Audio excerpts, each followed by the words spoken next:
Tonight on the Mike Tomlin Show, it's a short week for the Steelers coming off their Monday night win against the Dolphins. We have the best sights and sounds. Coach Tomlin breaks down for us the 5-2 Colts, who will be at Heinz Field tomorrow afternoon, and you don't want to miss my one-on-one interview with Zack Banner, a.k.a. number 72 is eligible. The Mike Tomlin Show starts right now. Here we go. This pass is caught, and that's a touchdown. That's the way to work. Come on. He's hit that sack. The Steelers win the football game. Let's go. Come get it. You know what it is. This one is in the history books. Here we go. The Mike Tomlin Show is presented by 84 Lumber.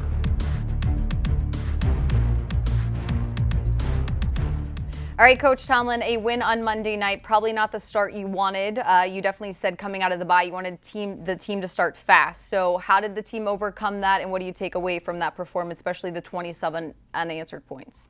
More than anything, I think we settled down and we didn't panic in the midst of the adversity. And really, that's two things that's exciting. Number one, we're capable of overcoming a negative start and finding our rhythm. And really, it happened on both sides of the ball. Mason settled down, his feet got more comfortable. He was able to have increased accuracy as the game wore on because of it.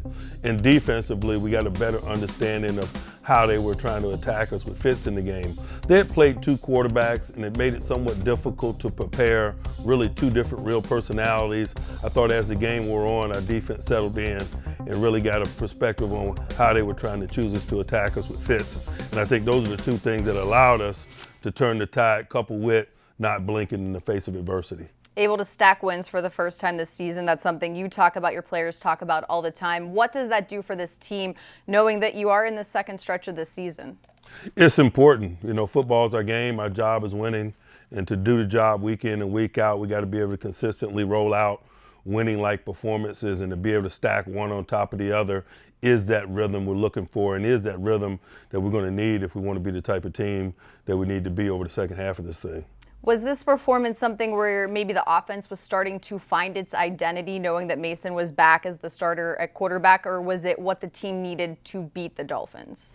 It was both. And not only Mason in terms of his return, but we've had so many moving parts for a variety of reasons. It was our first game having Rosie Nix back as a lone fullback on our roster. So there's some personality things there that you can't duplicate when he's not available to you because of lack of depth at the position. The influx of Mason into the lineup and out of the lineup, now back into the lineup. Hopefully you're seeing the signs of gaining some traction in terms of the division of labor, how he distributes the ball, and guys finding rhythm within all of that. Was this a good step in the right direction for the wide receiver core in terms of them getting the ball and also helping Mason? I think time's going to tell that story. We got some guys that are capable playmakers. For one reason or another, it hadn't been coming together. But individually, you don't get concerned about that. You don't get concerned about Juju's ability to play the position or to make plays. Although it hadn't been as many plays as he would like or we would like, you're not concerned about his ability to deliver.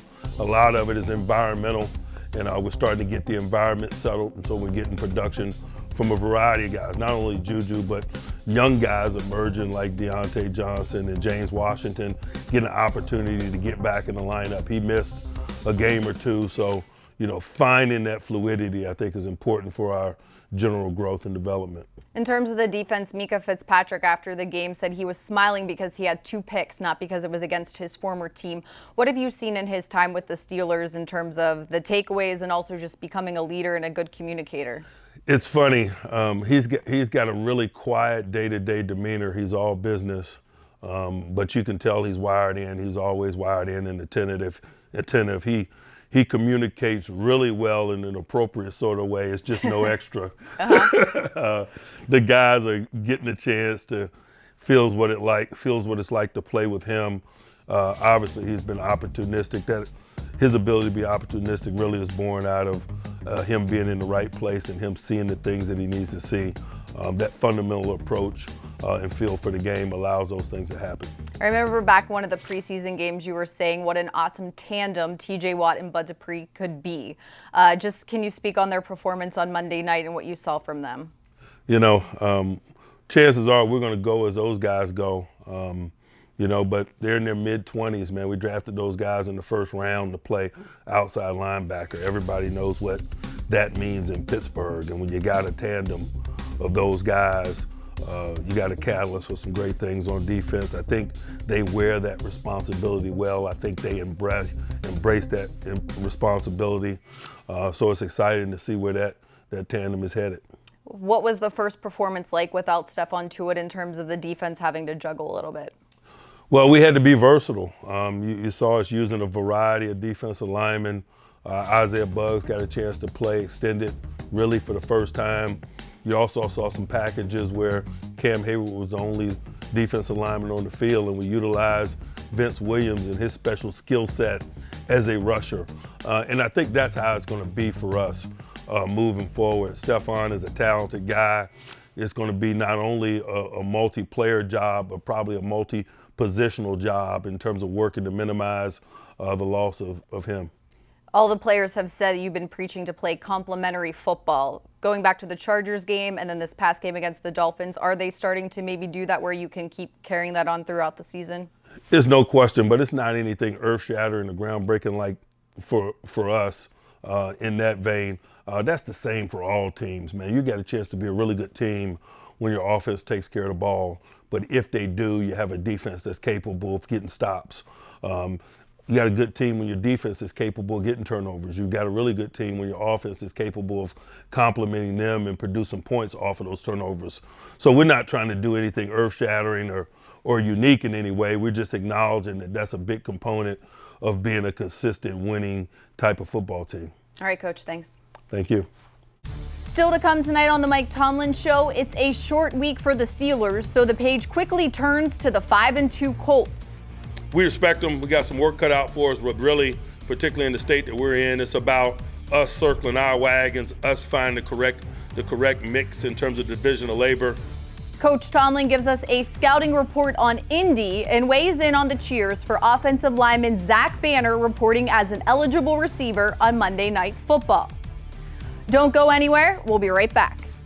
Keep it right here on the Mike Tomlin Show. You're watching the Mike Tomlin Show.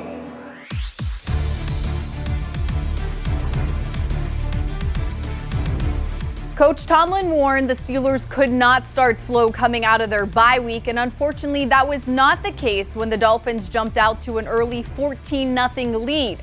We know how the story ended, though, at Heinz Field Monday night. The Steelers were able to stack wins for the first time this season. Here's a look back at our sights and sounds. The changing of the leaves signifies the essence of fall, or as it's better known in Pittsburgh, football season. Just as the brisk autumn wind passes through Heinz Field, so did the Steelers' bye week. Gotta win this game. Hey, players, pull out guys. It's on us. Playmakers on 3. 1, 2, 3. Playmakers. Let's get it. They don't get no better than this. All black, we coming to hunt, baby. We need a W. We feeling real good. After waiting 15 days for the Miami Dolphins, the Steelers' intentions were more than just winning the Monday night matchup. For the first time this season, they look to stack wins. Early in the year, safety Minkah Fitzpatrick was traded from Miami to Pittsburgh. The former Dolphin made it a point to welcome his old teammates to his new home. He wants to throw it.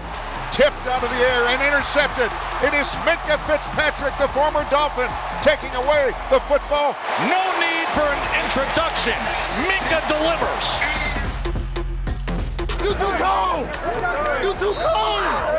You too cold. Let's go. Great opportunity to put some points on the board before you go in at halftime. Boy, they bring a bunch. Over the middle, running free. Deontay Johnson, 30, 25, 20. He's at the 15. He's at the 10. Steps out of a tackle and gets into the end zone. Wow. A 45-yard touchdown pass. And when Miami brought the kitchen sink, the whole middle of the field looked like the Red Sea. I mean, there was nobody in that zip code. That was a big, big play. The complexion of this game has just changed. The second half for the Dolphins began much like the first ended, with a familiar face on the other end of a takeaway. Throw it long down the field. That pass will be intercepted inside the 10. His second of the game. Minkah Fitzpatrick, the former Dolphin. 97 yards stood between the Steelers and their first lead of the game, a task they would take full advantage of. Juju Smith-Schuster on the in-cut left to right. Gets the snap. 5-man rush. Throws the pass to the left sideline. It's pulled in! Touchdown. Touchdown! Juju Smith-Schuster. How did he do that from 26 out? Oh, man, what body control, Billy. And that ball was thrown up, and Juju went up and got it. That was a beautiful throw, beautiful catch. Hands it off through the middle, down to the goal line. That is James Conner, and he scores a touchdown from 9 yards out with great effort at the goal line. Oh, man, he is just running so hard. He's hit, and he's sacked back near the 20-yard line. And the ball came out. TJ Watt comes up with it on the sack by the Steelers, and the strip and the recovery. Battered again by Watt. And that should do it here at Heinz Field on Color Rush night. Number 72 is recorded as an eligible receiver. The Steelers' jumbo package that included offensive lineman Zack Banner became a fan favorite on Monday night. I noticed it from the first thing, and it just got louder and louder. And now that it's a thing, it's going to be a thing. But up next, Coach Tomlin previews the Colts, who will meet the Steelers at Heinz Field tomorrow at 1 p.m. Stay tuned to the Mike Tomlin Show. The Mike Tomlin Show is presented by 84 Lumber. Are you 84 material? Visit 84lumber.com/careers to learn more. Welcome back to the Mike Tomlin Show, everybody. The Colts are coming to town here at Heinz Field. A nice 1 o'clock game. With all the primetime games that your team has played so far, is it nice to have a 1 o'clock game, or does it truly not matter? I love 1 o'clock games at home because then I got a chance to be in my basement. We'll win by about 5:30. Other than that, I don't care. Really, it's an honor to play at prime time. I think it's one that we respect and appreciate.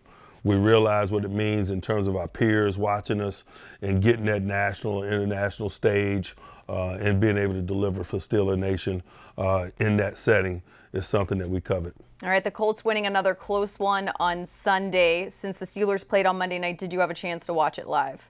I did. Man, they play good situational ball. I thought the significance in the game was they won some third mediums in the red zone on defense. That were significant. 3rd and 3 on the 8, 3rd and 5 on the 11. Downs like that, those 4-point plays that made them settle for field goal attempts are significant. That captured my attention in terms of watching it live. We can't allow the game to unfold that way. We got to play good in situational ball. I think that's one of the reasons why they're a 5-2 team. They've done a good job on both sides of the ball in those moments. You mentioned they're 5-2. All of their games have been decided by 7 points or less. So what does that say about the Colts? They're a National Football League team, you know. That's the nature of this thing, man. It's apex predator versus apex predator in our business. They got some really good players, some guys coming into their own. Been really impressed by Bissett, their quarterback, and the level of maturity and composure that he's shown for a guy who hadn't played a lot or an extended period of time. I really think they mirror him in a lot of ways, and they've been steady Eddie and able to make those significant plays in the waning moments to secure victory, or in those situations like we mentioned on those possession downs with their defense against Denver. Who are some of their key playmakers on offense that the Steelers defense is going to have to look out for? Make no mistake, the tight end position is going to be a challenging matchup.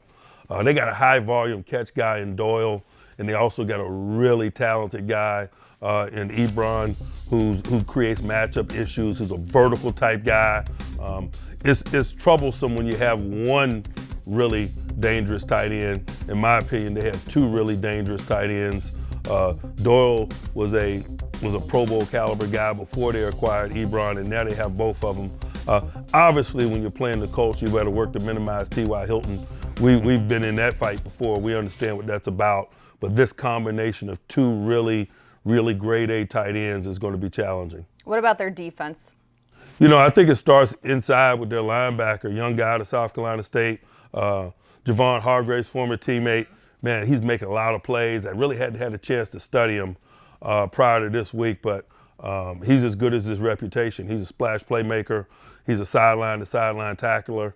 I'll also be remiss if I didn't mention the acquisition of Justin Houston and the edge presence that he's able to provide, not only in the passing game, we're aware of that. I think he's got five plus sacks, but he's also a really steady edge presence in the run game as well. All right, Coach, thanks so much. Thank you. Zack Banner was drafted by the Colts in 2017. Now he's trying to make a name for himself with the Steelers. Up next, I go one-on-one with number 72 as an eligible receiver who talks about his love for Pittsburgh and dishes some dirt on good friend and teammate quarterback Mason Rudolph. One of those last drives, when 72's entered the game, he's eligible. And I said, are they cheering for you? I think he's like, yeah, they are. Yeah, so he was real happy about that. Yeah, okay, first of all, his imitation of me was horrible. He's a horrible actor. Coach Tomlin and I will be right back as the Mike Tomlin Show continues after the break.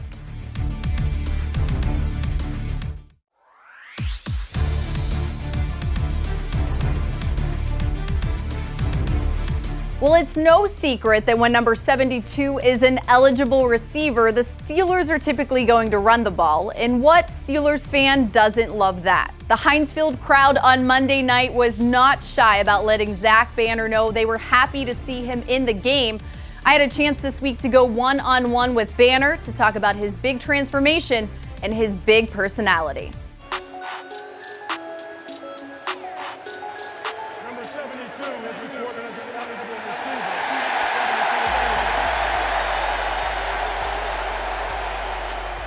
We have to go back to Monday night. When did you start to notice the crowd? When did you start to notice the crowd cheering? You did? Yeah, no one else noticed. Well, here's the thing. Like, I think the first time I go in, we're down. I think we're down already. Right? 14-0. There's no reason to cheer. There's no reason to anything.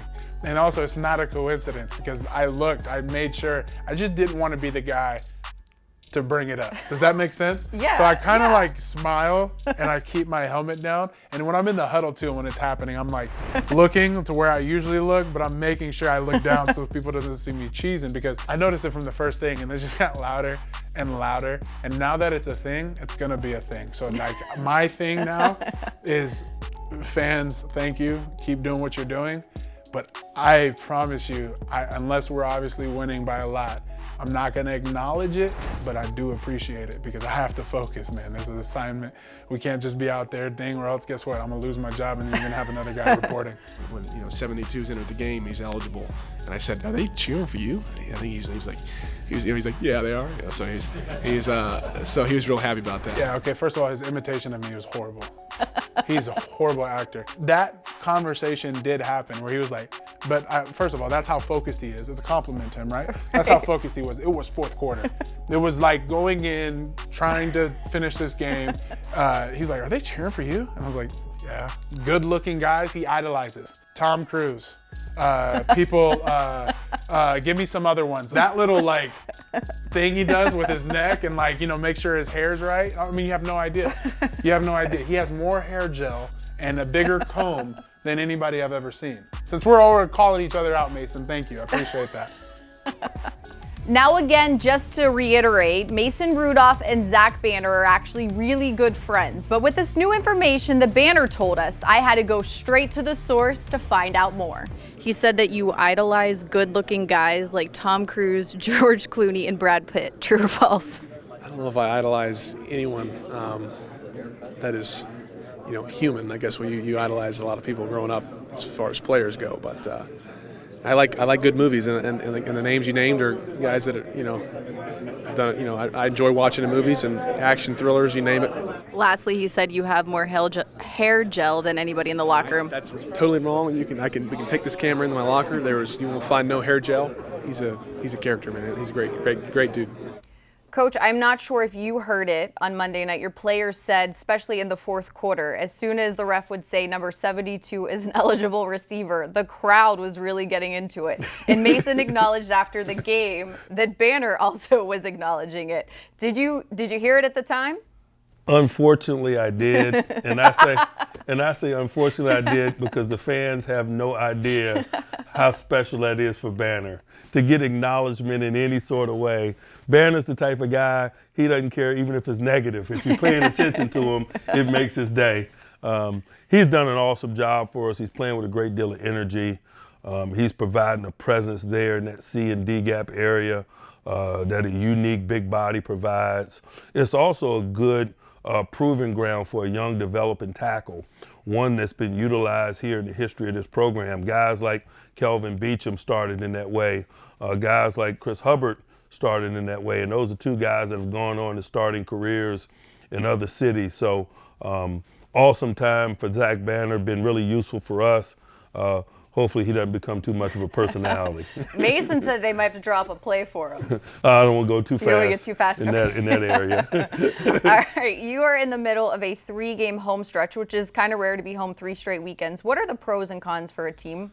You know, I don't worry about it largely. You got to play 8 at home. You got to play 8 on the road. We got no control over how they're distributed. I really just focus on 1 week at a time. Really, I'm just focused on the variables that the schedule presents. And this week we're working on a short week, but we get the added benefit of being at home, and so we're thankful for that. And we're excited about the challenges of getting ready for the Colts. All right, Coach, thanks as always for your time. Good luck tomorrow. Thank you. All right, that is going to do it tonight for the Mike Tomlin Show presented by 84 Lumber. Thanks for joining us. We'll see you next Saturday night.